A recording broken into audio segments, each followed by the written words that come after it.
Peristiwa ini ada di Injil Yohanes pasal 21. Di sini berkumpul 5 dari murid yang tersebut di sini.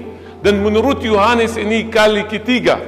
Makanya indah di sini ada batu di dalam, ada Danau Galilea, dan ada patung gembalakan domba-dombaku. Ini peristiwa dari Yohanes 21 terakhir. Nama batu di dalam Meja Kristus, Menza Kristi, Meja Kristus. Jangan lupa ambil foto. Dan Yesus suruh mereka bawa itu yang ikan yang baru kamu menjala. Mereka menghelau jala itu. Di dalamnya ada berapa ikan? 153 ikan. Bapak Ibu, Yohanes bikin kita stres kalau kasih angka, karena selalu ada arti. Salah satu tafsiran, karena untuk setiap huruf di agama Yahudi ada nomornya. Kalau Anda tulis A, Ni, Elohim, setiap huruf dialihkan ke nomor, dijumlahkan jadi 153. Yang artinya ayam gelap. Itulah dia tuh. Makanya Bapak Ibu, tidak ada yang berani antara mereka. Tanya dia, siapakah engkau? Karena semuanya tahu bahwa dia adalah Tuhan. Lanjutnya setelah itu, nanti ambil foto untuk itu. Petrus, Bapak Ibu, Yesus bertemu Petrus. Dan Yesus tanya Petrus, Simon, anak Yona. Bapak Ibu, itu bahasa Yunani. Maaf, Yesus tidak membandingkan antara kasih saya dan kasih Anda kepada. Itu sedikit kurang. Bahasa Yunani jelas. Simon, agape. Simon jawabnya, Filia. Yesus kasih tahu gembalakan domba-domba. Yesus tanya, Simon, agape. Simon jawab, Filia. Dan Yesus kasih tahu gembalakan domba. Kali ketiga Yesus turun, Bapak Ibu. Agape itu kasih Tuhan. Simon belum siap untuk kasih Tuhan. Makanya dia jawab Filia, kasih manusia, kasih sahabatan. Makanya Tuhan turun, tahu manusia itu flesh and blood. Simon Filia, dan Simon jawab Filia Tuhan, dan engkau tahu segala sesuatu. Dan Yesus kasih tahu dia, gembalakan domba-dombaku. Makanya Bapak Ibu, di sana ada patung dengan Yesus dengan tongkat, kasih tongkatnya kepada muridnya. Ya, sedikit kenapa kita percaya ini tempatnya Bapak Ibu? Benar ada sebab arkeologi kenapa dia. Seperti Anda sekarang rekam saya, ada seorang peziarah perempuan. Namanya Egeria. Dia datang ke sini 380, ya. Dan Egeria katakan di tempat 7 mata air. Tadi Anda melihat salah satu 7 mata air. Bahasa Yunani Epta Bigon. Epta 7, biji 1 mata air. Di tempat 7 mata air ada batu di mana Yesus makan bersama muridnya. Maksudnya batu yang di dalam, dan batu itu dibikin altar bertangga-tangga. Wow, luar biasa. Lihat di luar ada tangga-tangga. Sudah ada saksi mata dari 380 yang katakan itu terjadi di sini. Makanya gereja Bizantium dibangun di sini. Pondasinya itu berbentuk jantung, hati. Ya, supaya tekankan bahwa azas agama Kristen itu kasih Tuhan. Amin. Ya, dan terakhir ini Fransiskan dari 1902 kurang lebih di atas batu Menza Kristi. Silahkan Pastor Gilbert. Sama-sama bilang Tuhan itu baik. Sama-sama bilang saya hidup karena Tuhan itu baik. Amin.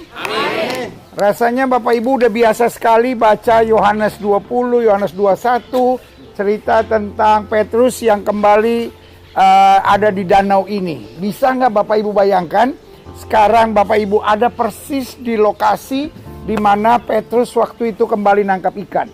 Kenapa Petrus kembali nangkap ikan? Karena Petrus kecewa. Kenapa dia kecewa?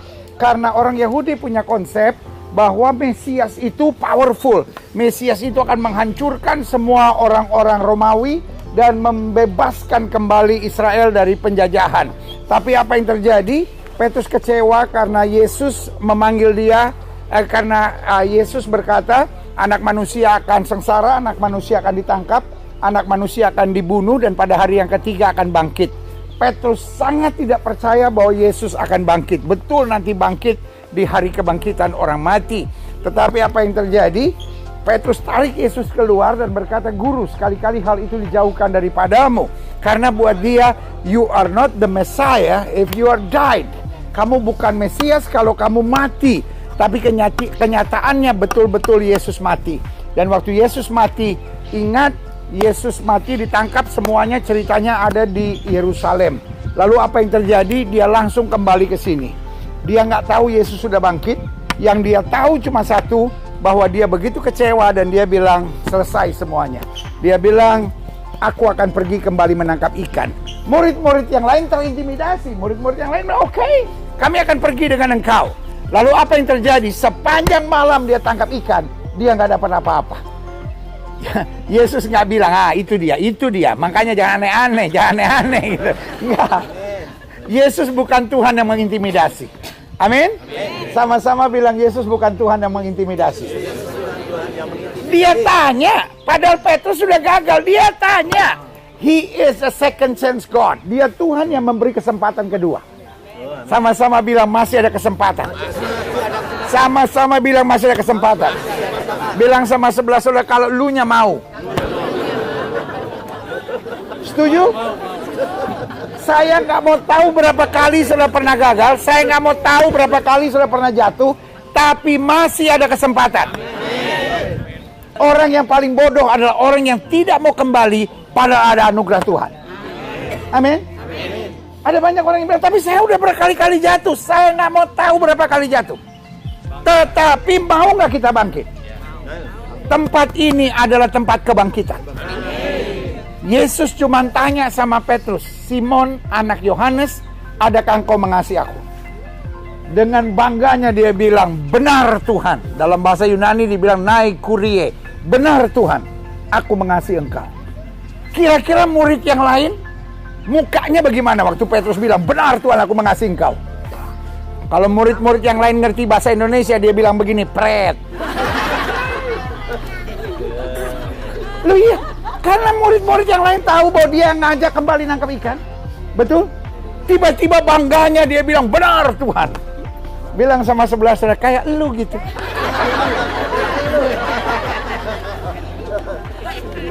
Kita ini kan kadang-kadang munafiknya seperti itu gitu. Dosa kita banyak, oh Tuhan, hidupku sepenuhnya hanya untuk engkau. Kalau malaikat lihat kita, dia bilang pret. Sama-sama bilang gak boleh main-main sama Tuhan. Siapa yang setuju sama saya? Jangan main-main sama Tuhan. He knows everything. Dia ngerti segala-galanya. Udah deh sama Tuhan, apa adanya aja deh gitu. Apa adanya aja. Bilang, Tuhan saya ini lemahnya ini, saya ini. I need your grace. Aku butuh anugerahmu. Amin? Dia tanya sama Petrus, adakah engkau mengasihi aku? Dia bilang, benar Tuhan, aku mengasihi engkau. Ditanya kedua kali, adakah engkau mengasihi aku? Kedua kali saya percaya lebih ngegas dia. Waktu ditanya, benar Tuhan, aku mengasihi engkau. Apakah engkau mengasihi aku? Saya percaya jawabannya agak lebih ngegas. Ya benar lah, aku mengasihi engkau. Yesus katakan yang sama, gembalakanlah domba-dombaku. Ketiga kali ditanya lagi sama Yesus, Simon anak Yohanes, adakah engkau mengasihi aku? Kata tiga ini buat Petrus itu sensitif, saudara. Kenapa sensitif? Karena dia menyangkal Yesus 3 kali. Dia nggak jawab. Petrus tidak jawab. Dia nangis. Dia cuma bilang gini, engkau tahu segala sesuatu. Engkau tahu aku mengasihi engkau. Yang ketiga, dia bukan jawab dengan mulut. Yang ketiga, dia jawab dengan hati. Pertanyaannya, kalau malam ini Yesus datang pada saudara dan cuma tanya itu, adakah engkau mengasihi aku? Saya percaya, kita semua bisa bilang, benar Tuhan, aku mengasihi engkau. Pertanyaannya, apakah kita bisa jawab dengan hati kita? Tempat ini adalah tempat untuk kita menjawab dengan hati kita. Semua mata terpejam, setiap kepala tertunduk. Setiap hati terangkat pada Tuhan. Jawab pertanyaan ini di hati saudara yang terdalam. Ketika Yesus bilang, adakah engkau mengasihi aku? Bisa nggak kita, masih nggak kita bisa bilang di hati kita, Lord, you know everything. Engkau tahu segala-galanya. Engkau tahu aku mengasihi engkau. Bapa, setiap hati akan menjawab masing-masing di tempat ini. Biarlah setiap hati terangkat di hadapan Tuhan. Dan hari ini kami berkata, benar Tuhan, aku mengasihi Engkau. Karena aku mengasihi Engkau, aku tidak akan menyangkal Engkau. Karena aku mengasihi Engkau, aku gak mau main-main sama Engkau. Karena aku mengasihi Engkau, aku tidak membiarkan kesempatan untuk berbalik menjadi sia-sia. Ampuni kami kalau selama ini kami banyak munafik. Ampuni kami kalau selama ini kami banyak gak sungguh-sungguh sama Tuhan. Ampuni kami kalau selama ini kami gak sungguh-sungguh meninggalkan segala sesuatu. Kami hanya nyimpen. Ampuni kami. Kalau di hati kami masih ada banyak hal yang gak beres di hadapan Tuhan.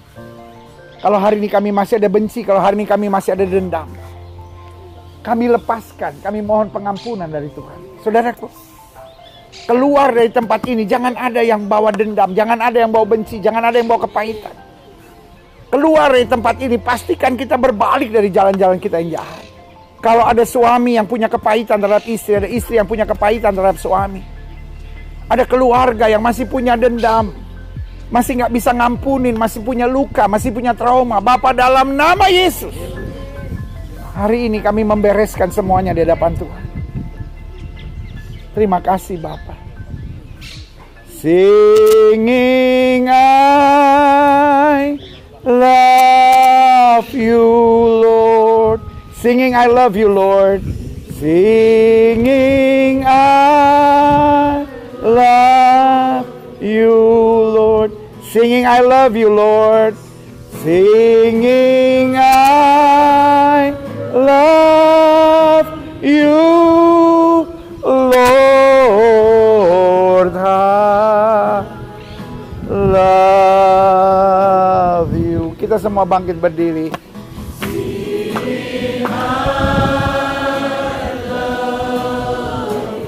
Semua katakan, singing I love you Lord.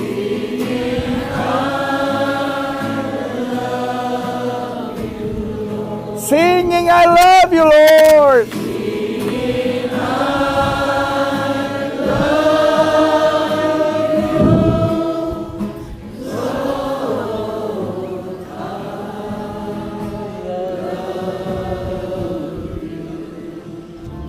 Dari dasar hati kami yang terdalam, nyanyian ini bukan sekedar pujian yang kami hafal, tapi nyanyian ini untuk berkata, no more. Enggak lagi Tuhan kami menjauh dari Tuhan. No more. Enggak lagi Tuhan kami main-main sama Tuhan. No more. Enggak akan lagi kami simpan kepahitan, kekecewaan, kedendaman, kebencian. Tapi hari ini semua hidup kami hanya bagi Engkau. Terima kasih Bapa. Terima kasih Bapa. Yang mau didoakan secara khusus, saudara boleh taruh tangan kanan saudara di dada. Mungkin ada hal-hal yang saudara masih kompromi sama dosa. Bapa, tempat ini adalah tempat yang luar biasa. Simon Petrus menjawab pertanyaan Yesus, adakah engkau mengasihi aku? Dan Simon Petrus berkata, engkau tahu segala sesuatu. Dan biarlah hari ini kami tidak menjawab dengan perkataan, kami menjawab dengan hati kami. Engkau tahu segala sesuatu. Kalau ada orang menyakiti kami, ada orang mengecewakan kami mengampuni. Kalau ada hal-hal duniawi, kami berani berkata tidak. Kalau ada hal-hal yang kami masih kompromi dengan dosa, kami tinggalkan hari ini. Hidup kami hanya bagi Engkau. Terima kasih Bapa.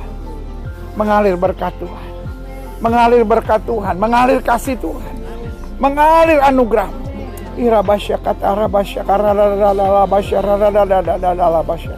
Mengalir kasih-Mu, jamah satu persatu, jamah satu persatu. Lepas setiap belenggu, lepas setiap kompromi, lepas setiap tawaran-tawaran dunia, lepas setiap ikatan dosa. Kami ciptaan yang baru, yang lama sudah berlalu, yang baru sudah terbit. Terima kasih Bapa, terima anugerah Tuhan, terima kasih karunia Tuhan, terima jamahan Tuhan. Biar kasih Kristus selalu memenuhi hati kita. Saya beri waktu 1-2 menit ini untuk setiap saudara buat komitmen sama Tuhan. Mungkin ada doa yang ingin engkau perbaharui, mungkin ada komitmen yang kau ingin sampaikan, mungkin ada tekad, mungkin ada janji yang kau ingin sampaikan. Bapak dengar doa anak-anakmu satu persatu. Dengar doa anak-anakmu satu persatu. Dengar doa anak-anakmu satu persatu. Kasih-Mu, anugerah-Mu dicurahkan. Terima kasih Bapa. Terima kasih. Terima kasih. Terima kasih Bapa. Turunlah anugerah, turunlah kasih karunia Tuhan, berkat Allah yang melampaui segala hikmat akal budi manusia, menguasai hati dan pikiran kita. Di dalam nama Yesus, sama-sama kita katakan, amin. Beri tepuk tangan yang meriah buat Tuhan.